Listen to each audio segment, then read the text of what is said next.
Alright guys, today we are doing a carburetor on a powerback 5250 watt generator. It's model gt5250. It's got the Tecumseh Formula 10 horsepower motor on it. You can find those motors on a multiple range of everything from snowblowers to, you know, everything. So alright, let's get started on this thing. Oh yeah, I'll put the carburetor kit, such, you know, stuff like that in the description below. Anything you'll need to do this. Yeah, if this helps you, give me a thumbs up and hit that subscribe button. Alright, first thing we're going to do is we're going to go ahead and take off this air filter assembly.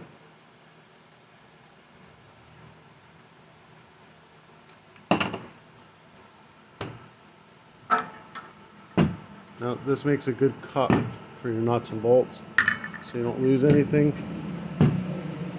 Alright, we're going to get this plate here out of the way. It's 2 Phillips head screws.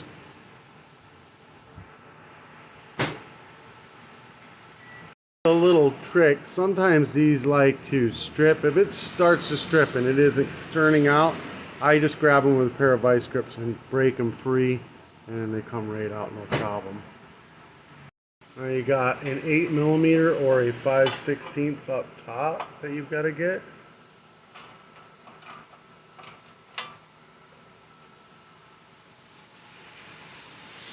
Alright, now what I do is I leave this cover on, I leave this intake on, I don't take it off here. I go right up to here to these two. These are T27s. It's a star type tool. This is a Stihl tool, they're cheap on Amazon. I'll put this in the description if I remember it. But take these two out. See, it's all up in there. Let me get my flashlight for you. Boom, there you go. Those two right there. Take them out. See where it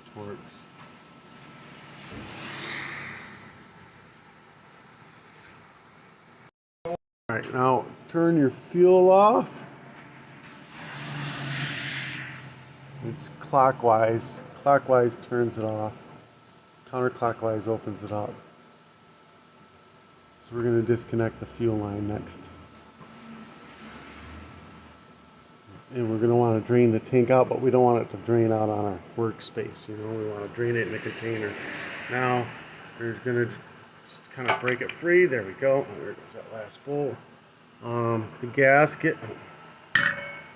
gasket is stuck to this one. Look how freaking muddy that thing looks like in there. What the heck is that? It's carbon. Crazy. Alright, so we got a tube right here, pair of pliers. Just give it a twist and it'll pop right off. And then we've got hose clamp on the fuel line. Pop it off. I'm going to give it a little twist. I'm going to need 2 hands, but give it a little twist back and forth. There, it just broke free. There it is. I even felt it click. And then you can slowly move this off. Try not to tear it. I'm going to need both my hands so I don't mess it up. Try your best not to tear it. That's all. I wasn't able to get it off, so I cut it right at the barbed end, because you do have a little slack to pull some out, pull some in. You know, you got a little bit slack, so you're okay from the line back here. So you're all right. If you need more slack, you'll just cut the line back here and put a bigger filter, fuel filter, or just take the fuel filter off right here and put a bigger one in. It gives you a little bit more slack down here where you can pull it out. All right, now we got to be careful. We got a black cap here and a black cap here. We're going to take this off here by twisting this and pulling it out. Make sure you don't lose this black cap. See, it's wanting to come out of there. Don't lose that. That's important. Set this on the table, kind of upside down, so we can let it drain out. We don't basically want to look for any water bubbles or anything like that. I don't see any. It's just gas. So, and then we're going to put a container underneath this, and we're going to drain it out, like Fido's food bowl. But don't really use Fido's food bowl. We're going to go ahead and turn this counterclockwise, turn the fuel back on. I don't think there's anything really left in this anyways. Yeah, it's nothing coming out. But we're gonna blow through the whole tank, dry it out with air, blow through this, make sure that the air is passing through the line fine and everything like that. But before we do any of that, we're going to get into this guy here. Now, if the gasket ends up on this side, leave it there. Don't try to take it off. You're going to try not to mess with any of the gaskets if you don't have to. There's no water or anything. Looks like good clean gas was in there. Alright, so first I'm just going to go ahead and cut the remaining piece of this off. You can use a knife, a razor blade, or I'm just going to use some one-sided cutting pliers and just kind of nibble it off like, like that. With a 13 millimeter or a 1/2 inch wrench, we're going to take this nut out, this bolt out, counterclockwise. Be careful, there's a gasket under this you don't want to disrupt. Get this bolt out. If the gasket stays there, just leave it there. This is also a jet, so we will be cleaning this. Put that there. The bowl off. Sometimes you may have to gently tap the bowl to break it free. No big deal. Just gentle, don't dent the bowl. Alright, it's not horribly dirty. And this one's good. So this one we're only going to have to clean it. When it floats level, that means it's good. If it's not level, like it's like this, that means your seal under your needle valve is swollen. You'll pick it out with a pick. You'll put a new one in with like a 4 millimeter Allen wrench to jam it in there. Smooth side up. So we're still going to pull this apart. We're going to take the O-ring off this because it's swelling anyways. We take it off, put it over here. We're going to pull the pin.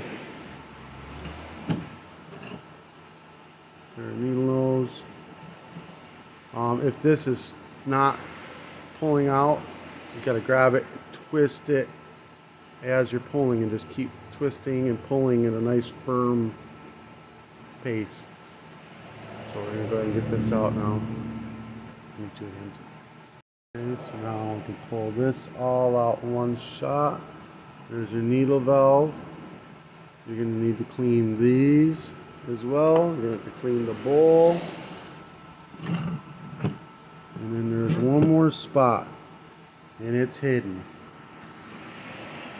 Okay, see that black cap in there? You're going to reach in there with a pick and pop that cap out. Get it out of the way. You got to get it out of there.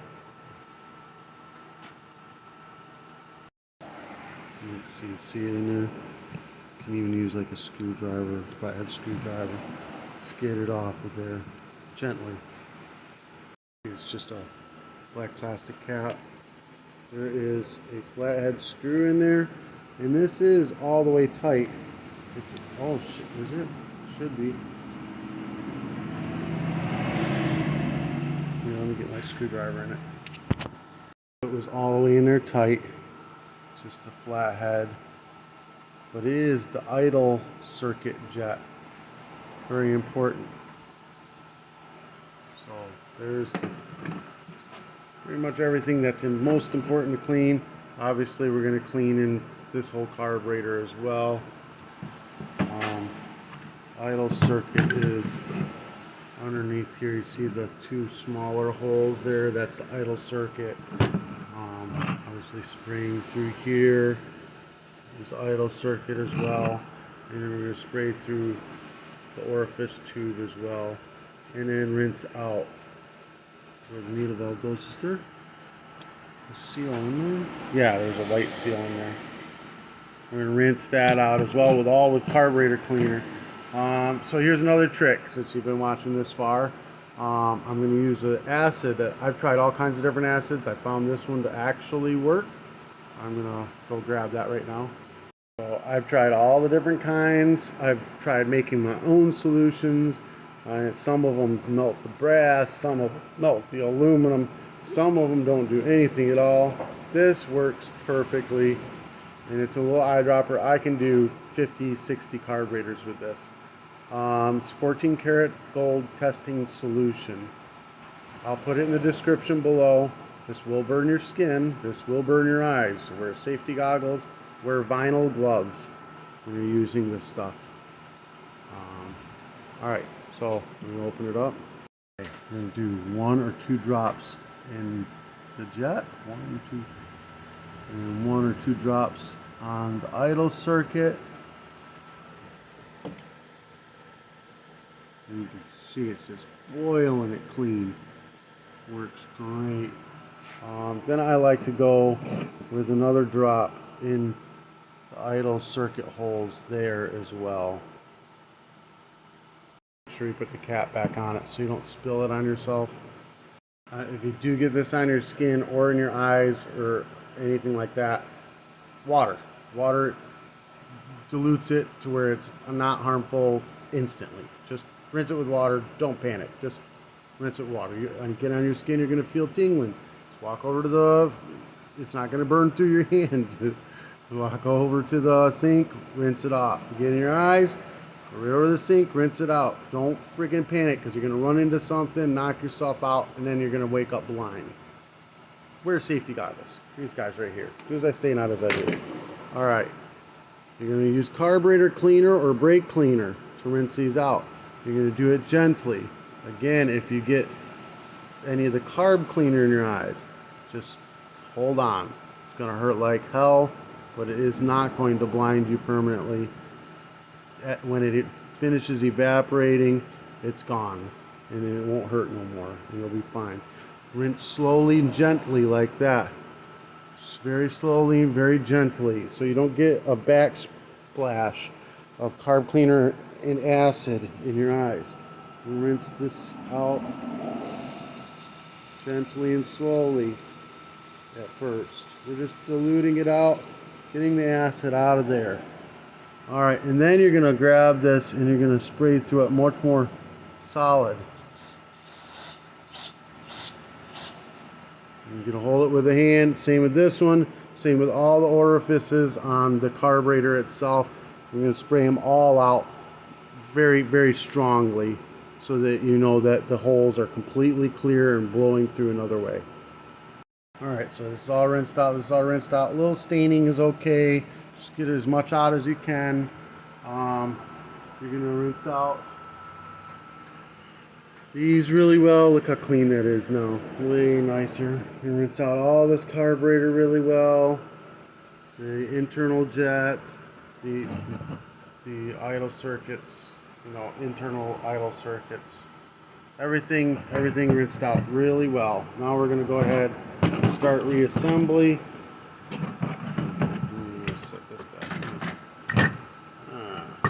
Yeah, like that. Alright. So now we're going to start reassembling. This is all rinsed out, cleaned really well. Go ahead, set it in like that. And then we're going to put that pin back in it to hold it in place. Make sure it's good and clean.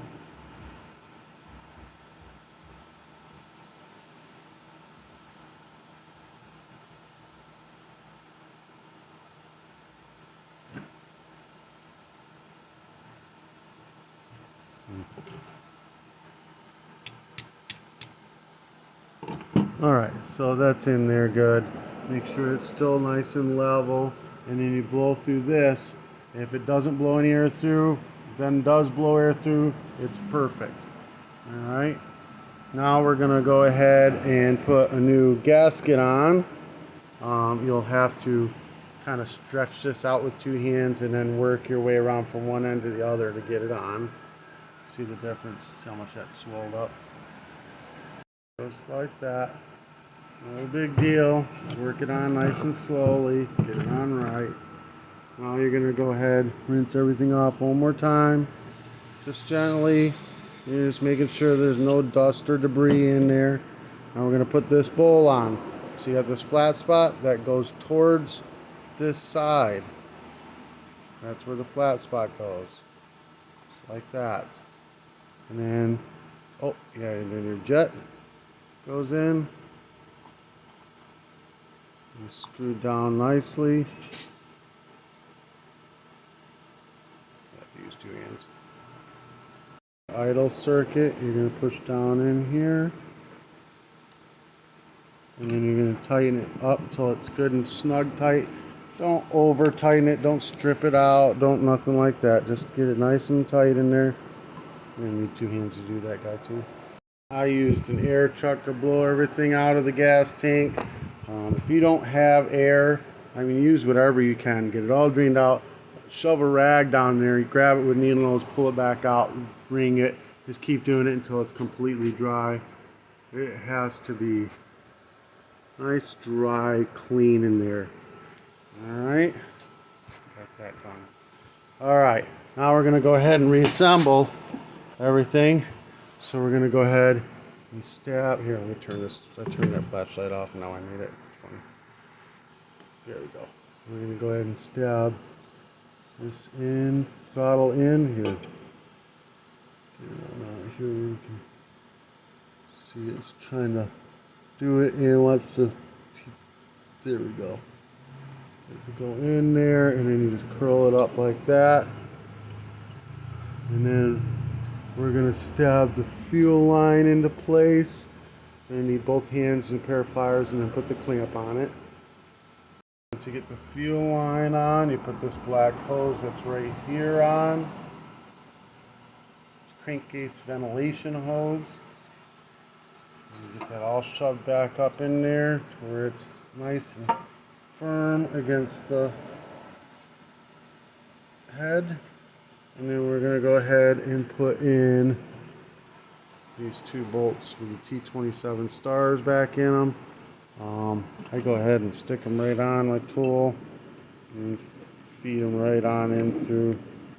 They stay nicely on there. Feed them on through and get them good started. Get them both started and then tighten them.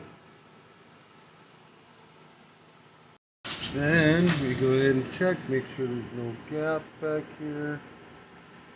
Everything's cross thread easy. No strip, she's fine. Everything's down solid. Throttle's in good. So it's working good. We're ready to do our first test. We're going to dump some fresh gas in here and make sure it doesn't run out here. So sometimes these will drain like that. It just means that the float's stuck because we just cleaned it and it's really dry.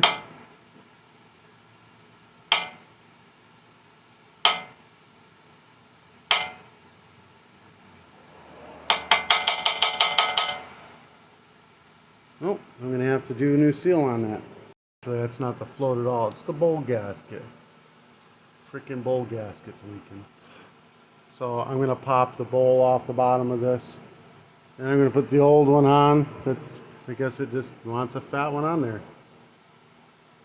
Alright, well, I'll make sure you guys got the right gasket. That's better. It ain't leaking now. I got it wide open. Just the bowl gasket was too small. You know, I'm thinking about it. I think that might be a Briggs gasket. I might have totally messed that up anyway. Oh, nope, that motherfucker isn't good. Now it's leaking out the front of it. Alright, I don't know if you guys can see it, but once this filled up with fluid, oh, you're not going to be able to.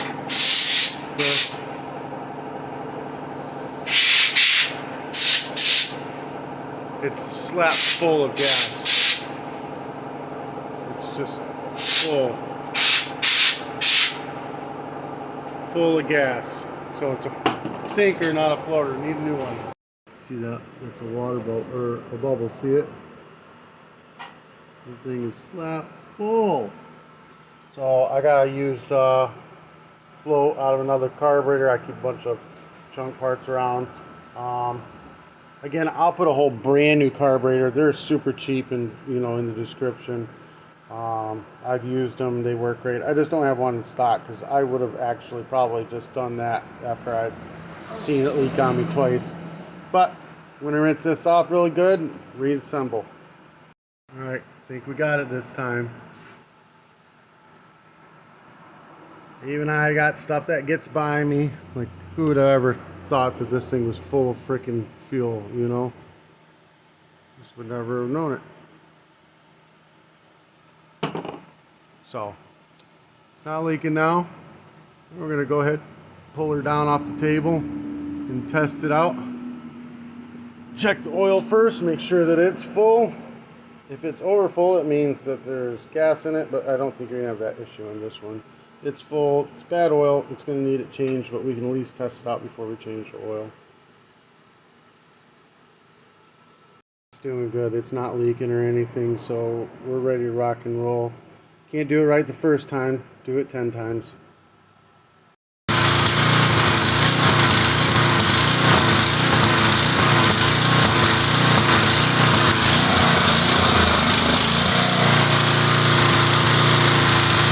So a little bit of a surge, but we had a lot of carbon in there.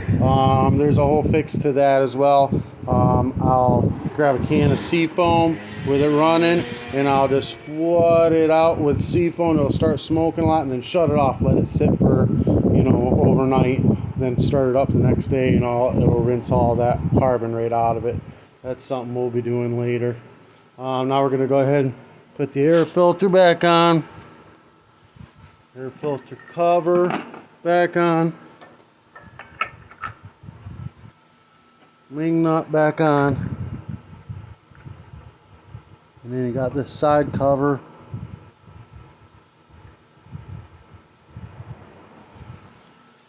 We'll go back on. You got 2 Phillips and an 8mm up top. 2 Phillips head down bottom, 8mm up top. The choke will come right out that slot right there. There you go. 2 8mm or 2 Phillips heads and an 8mm up top.